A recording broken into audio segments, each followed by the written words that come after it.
Local health experts are also reacting to the new restrictions. They say a complete shutdown is not the answer yet.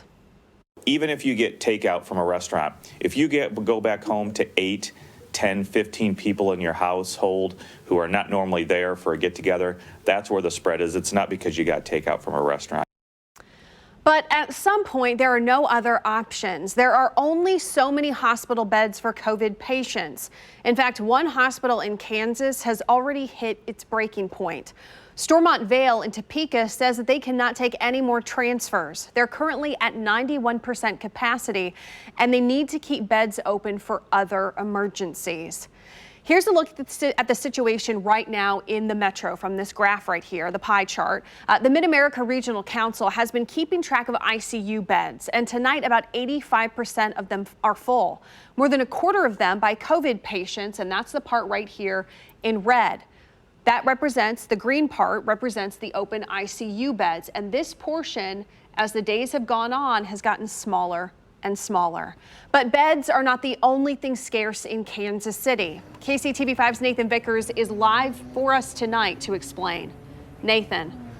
Yeah, well, a lot of other cities have implemented field hospitals, sort of mobile units with a lot of beds that can take care of people, but those take a lot of resources and a lot of staffing to work. As cases surge in Kansas City, some people worry what may happen if hospital beds can't handle the caseload. God forbid someone has a heart attack or has pneumonia or has asthma, they won't be able to be seen as quickly. It seems like we should have kind of got a hold of this maybe earlier this year. Part of what scares me is the people who aren't taking it seriously are thinking that they're going to be okay. But that doesn't mean that everybody's going to be okay. In the spring, the state looked at the Independence Event Center, now Cable Dahmer Arena, as a potential location for units like this one in Massachusetts. Field hospitals full of beds, doctors, and equipment to help relieve facilities where ICU space is scarce. At a KU Med briefing, doctors indicated that it's still part of the conversation here. Those are still being thought about.